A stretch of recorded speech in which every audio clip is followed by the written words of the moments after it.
Póngale cuidado. Coca, HH. Uy, eso suena. Antes no había un tipo que tenía apellido HH, era peligroso. Bueno, no sé. Y ahora usted hace lo siguiente. H, y aquí se va con una idea que es bien curiosa. Caco. Le presento todas. Y en orden. Y es que lo más maravilloso es que es en orden. Coca, HH, caco, chaurín. Ya están todas. Y empecemos. Esta. Seno. Esta.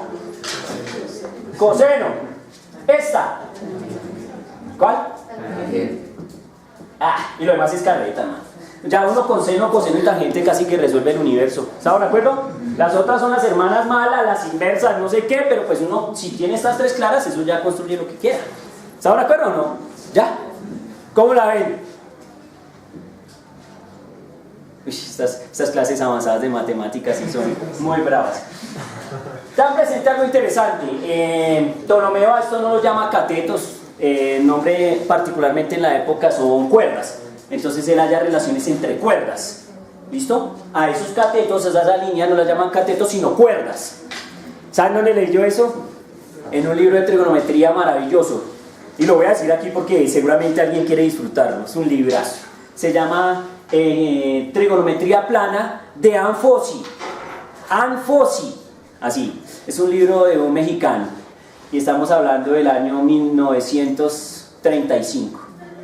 Y tome lleve trigonometría de altísimo turmequé. ¿Listo? De Anfossi. Bueno, muy bien. ¿Más o menos? Bueno. Bueno, yo voy a borrar aquí, pero bueno, ya tomaron nota, ¿cierto? Porque cuando yo haga mi primer parcial, entonces le digo a mi amiga, seno. Revise eso. Cateto puesto sobre hipotenusa, no se te olvide. Perfecto, cateto puesto sobre hipotenusa. Perfecto. Recuerden que hay un mensaje que yo boté al inicio del curso y es eso. Es chévere que les guste la ciencia y es chévere hablar de ciencia, pero para hablar de ciencia y gozar un poco la ciencia hay que ensuciarse un poquito. ¿Estamos de acuerdo o no? No es que se vuelva uno el regenio echando cuentas toda la vida y 20.000 integrales, sino, no, pero uno sí debe echarse algunas rayuelitas por ahí para gozar más. ¿Estamos? Para gozar más. Bueno, entonces miren que el modelo de Ptolomeo es un modelo interesante, da respuesta a la pregunta y de hecho deja registro de esos cálculos y esas cuentas en unos escritos. El hombre realmente no escribe un libro 100% oficial, sino que hay gente que compila. Y ustedes recuerden que en la Edad Media, ¿sí? Porque este proceso, digamos, se mantiene durante la Antigüedad. ¿Cuándo se acaba la Antigüedad? Siglo V. Después. Una fechita ahí para que quedemos tranquilos. 470 y algo. ¿Estamos de acuerdo? Con la caída del Imperio Romano. ¿De qué? De Occidente. Invasiones bárbaras que da los unos y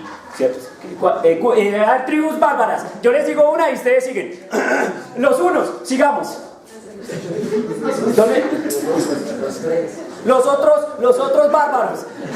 Eso sí es una maravilla. Los unos y los otros. Bárbaros. Otra tribu bárbara. Los visigodos. Germanos. Los germanos. Ostrogodos. Los francos. Uy, ustedes no han visto que salió una serie en Netflix. No, hay una serie en Netflix que habla de Roma y habla de Julio César y hablan del primer César y el man se va y pelea contra los francos en la Francia, mi hermano, allá, y es unas anécdotas brutales de guerra. Los manes yo les cuento esto, se van a invadir Francia, ¿sí? Y entonces se meten y empiezan a romper a pueblos bárbaros, a todos los francos, y la gente como empieza a tenerles miedo se empiezan a desunir. Pero por ahí hay unos pueblos que dicen, no, si nos desunimos, nos dañan a todos, tenemos que unirnos. Entonces los manes ya tienen invadido casi todo el oriente francés y ya están mandando a esos manes como hacia la península ibérica.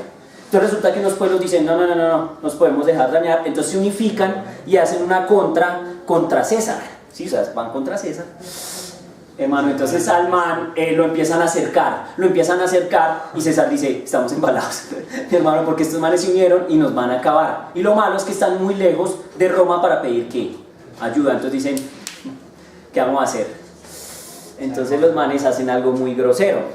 Los manes primero estaban invadiendo un pueblo y ese pueblo no se quería rendir. Entonces los manes vieron que esos manes eran muy ásperos, muy brutales y aguantaban mucho y no se iban a rendir. Entonces construyeron un muro para encerrarlos. Y luego, cuando les empezaron a llegar a los otros manes, a ellos los empezaron a rodear, dijeron, ay no, ¿qué vamos a hacer? Entonces construyeron un muro. Entonces construyeron un muro alrededor y bloquearon a los de afuera, pero en el muro, hermano, tengo un marcador y yo aquí. Entonces una vaina así, ¿no? Aquí están los romanos, aquí están los que se estaban aguantando y resistiendo, y por aquí están los otros, los que vienen a acabarlos. Entonces resulta que estos manes construyen el muro, ¿y qué hacen? Una guerra al mismo tiempo contra unos manes que están adentro y otros que están aquí, afuera. ¿Saben qué es lo bueno? Que a estos los hacen morir de hambre. Sí. Porque como no les dejan entrar recursos, pues porque es parte del arte de la guerra, pues entonces esos tipos se mueren de ¿qué? De hambre. Prácticamente no queda gente que quiera combatir. Sin embargo, de alguna manera estos se comunican con estos porque siempre hay infiltrados, ¿sí o no? Entonces estos manes saben cuándo van a atacar a estos fulanos y se ponen en marcha para atacar a ambos muros, ¿sí? De alguna manera estos tipos logran salir avantes de ese problema tan bravo y dominar toda la Francia. Entonces le ganan a los francos. Y por eso Julio César es Julio César. ¿Me hago entender o no? Aunque al man supuestamente un tipo lo traicionó cuando él se fue, volvió y le estaban como moviendo el banquillo. Ustedes saben, no, no puede dejar 5 minutos la tierra sola porque ahí mismo llega un guache a decir, usted no se fue, pues aprovechemos el desorden y chao. ¿Me hago entender o no? Pilas porque estoy hablando de eventos históricos. Hay algo chévere de ese tipo de películas y esas cosas, que es lo que yo quiero defender en este curso, y es, miren cómo yo puedo hablarles de un conocimiento interesante histórico gozando, porque pues la película recrea esas escenas de una manera maravillosa. Entonces vos te gozas la historia, parece que usted la haya metido boleando machete todo el asunto, ¿cierto? Y luego adquiere un conocimiento. Ese es el objetivo de este tipo de este curso, por lo menos. Como que usted vea que usted puede adquirir conocimiento en cosas que usted nunca se imagina, porque usted siempre necesita un libro de texto. Imagínese usted leyendo esa historieta que le acabo de contar en un libro de texto. Puede ser que al principio sea de pronto divertido, pero puede ser que en algún momento se torne un tanto que monótono. Pero cuando usted le muestran acción, sangre, tramas, intrigas, usted se va metiendo. Es como un estilo Juego de Tronos, pero más cercano a la realidad. ¿Me hago entender o no? Entonces le muestran a uno que en la vida real eso ha funcionado muy bien. Y uno aprende el arte de la guerra, porque este man sí se leyó el libro de Sun Tzu. ¿Y el libro de Sun Tzu de qué año data? Más o menos. Parece ser que es más antiguo que la Biblia, y eso es peligroso. Dicen que data más o menos de unos 5.000 años antes de Cristo. Pero entonces ya la gente conoce. ¿Ustedes han leído ¿quién ha leído el arte de la guerra de Sun Tzu?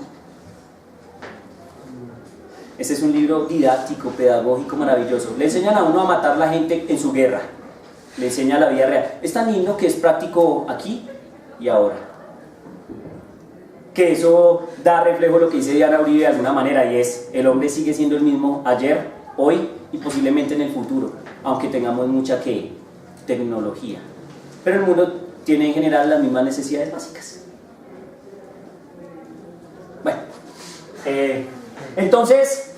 Bueno, entonces ya se cayó el Imperio Romano, pero tengo que volver atrás. Entonces miren qué interesante, que estamos hablando de Ptolomeo.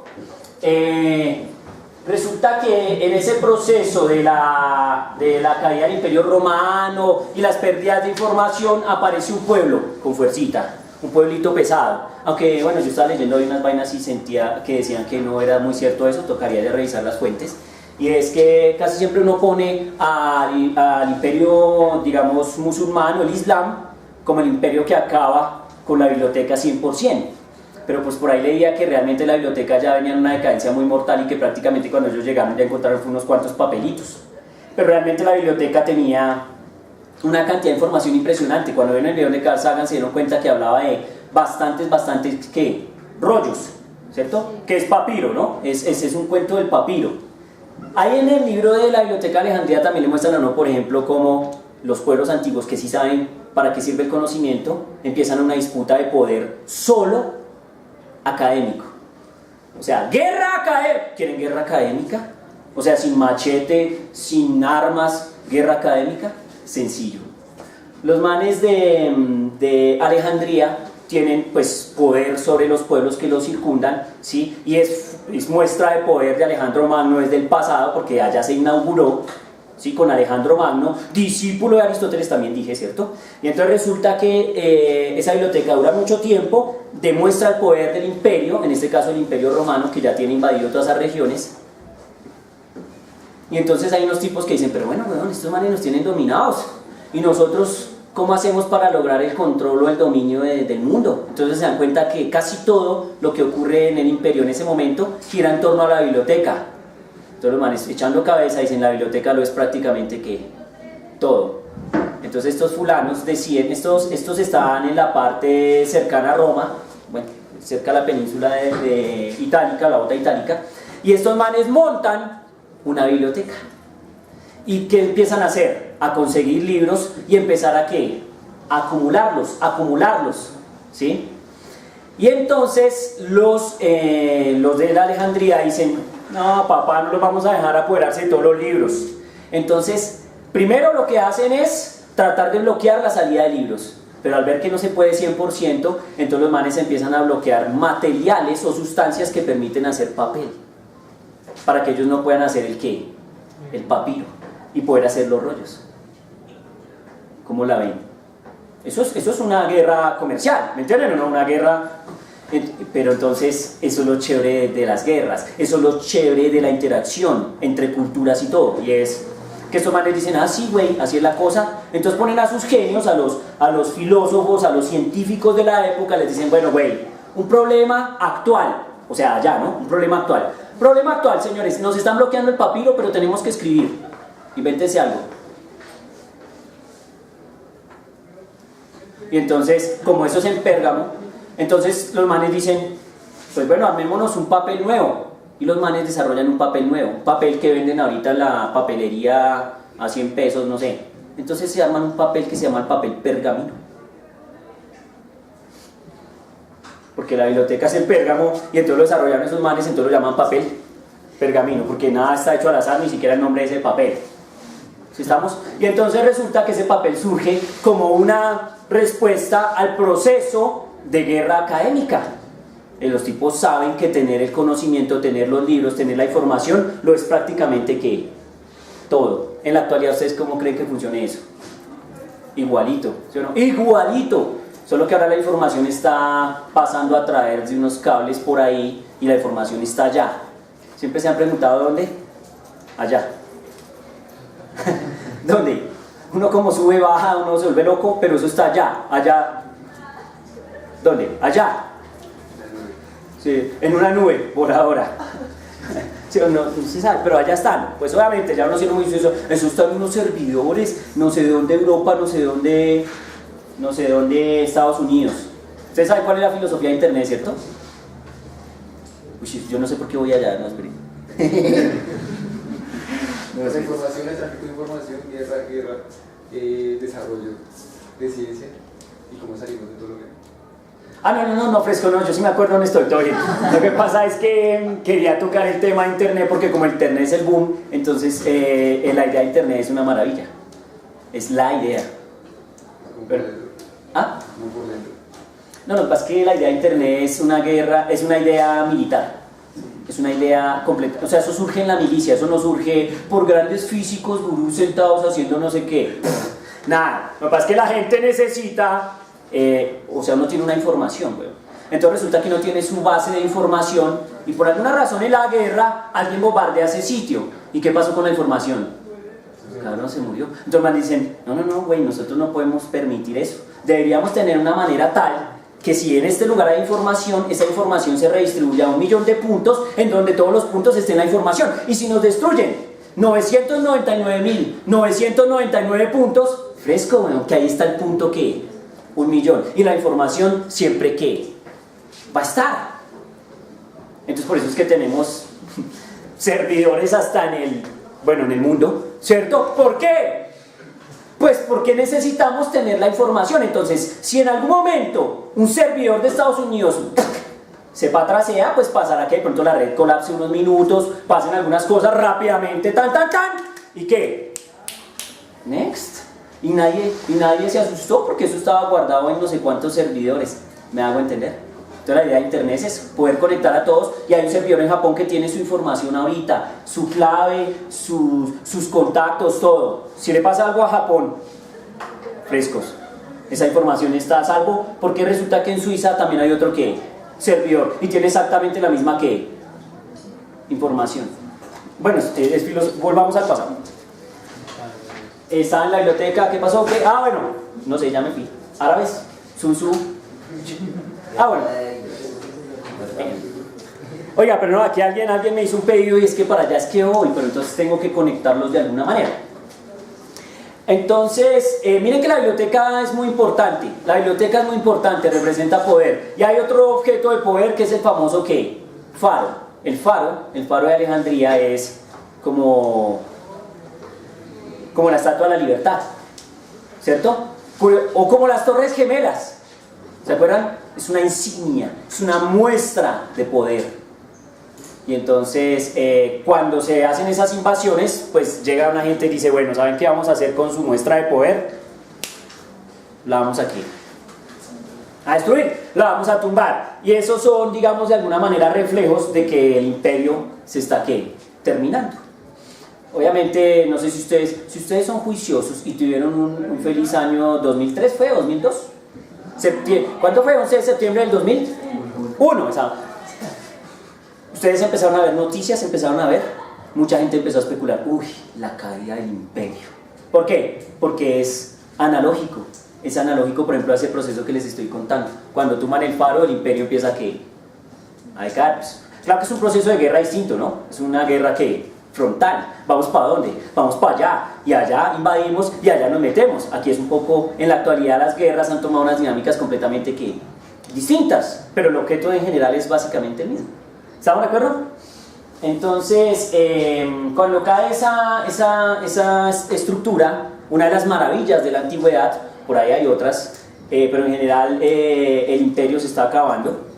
Entonces resulta que ya en los últimos días de decadencia, ya cuando ya no hay más que hacer, en la biblioteca de Alejandría parece ser que vive un personaje muy interesante, muy interesante.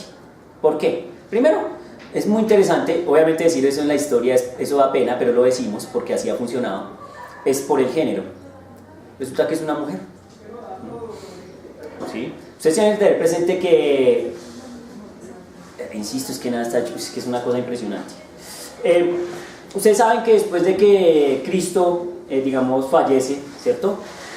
Se empieza a generar, esto es una cosa que surge a partir de voces. O sea, miren cómo la vociferación va generando poder. El cristianismo crece a partir de ¿qué? De vociferaciones. Es decir, les contamos que revivió.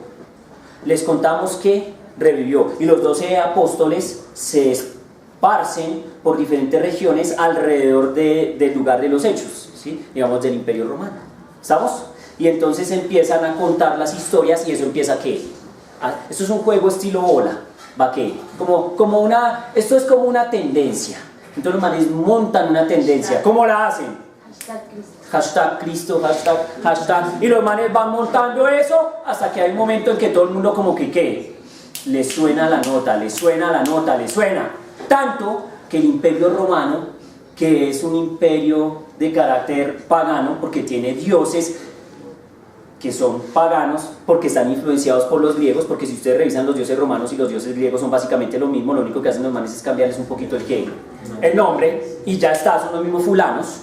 Entonces resulta que los romanos dicen, ¿saben qué? Nos vemos, ya no somos paganos, ahora creemos solo en un dios, y solo vamos a creer en el ¿qué? en el cristianismo. Y se pone de moda eso. Y como Roma tiene invadido todas esas regiones cercanas, pues la región de Alejandría también está invadida por el Imperio Romano. Y también empieza a tomar fuerza el cristianismo. Entonces resulta que en Alejandría, en la época que les estoy contando, que es como 400 después de Cristo, aparece Hipatia de Alejandría, ¿sí? Hipatia, digamos, vive en esa región y ella tiene poder. Es que eso es un problema serio. La mujer en ese momento no tiene poder, no puede decidir, no debe decidir. ¿Por qué? Pues porque hay una estructura mental definida que incluso ustedes saben cuánto tiempo se mantiene o no. Pues en la actualidad uno encuentra todavía eso, aunque yo a veces digo que ya es muy exagerado muchas cosas, pero en general uno a veces encuentra todavía ese efecto. ¿Sí estamos? Pero entonces miren, primero desde la medicina, miren que no hemos hablado mucho de medicina, excepto que Aristóteles era médico, pero desde la medicina los griegos ya tienen caracterizada a la mujer. Y entonces básicamente la mujer tiene una problemática y es que es completamente inferior al hombre en muchas maneras. Una de las maneras es que el hombre es, digamos, es como más neutro, mientras que la mujer es muy húmeda. Y como la mujer es muy húmeda y tiene un problema de humedad, entonces la mujer tiene que liberar esa humedad cada mes. Nosotros no tenemos el problema, así que no tenemos que liberar. ¿Me hago entender? Es visión, es solo visión. Entonces ella libera esa humedad, retoma, pero otra vez el cuerpo, como no tiene 100% la perfección del cuerpo del hombre, entonces necesita otra vez ¿qué? Liberar. Sospechoso, ¿cierto? Además hay algo interesante y es lo siguiente. Ellos consideran, por ejemplo, que la vagina es un pene que no quiso salir. ¿Sí? O sea, quedó involucionado, o sea, quedó en un proceso intermedio el cual nunca evolucionó. Entonces por eso la mujer es mujer y el hombre es hombre. El hombre sí evolucionó hasta el estadio final y la mujer se quedó en la mitad del proceso. Estamos hablando de los griegos. No me miren así que ya me están mirando como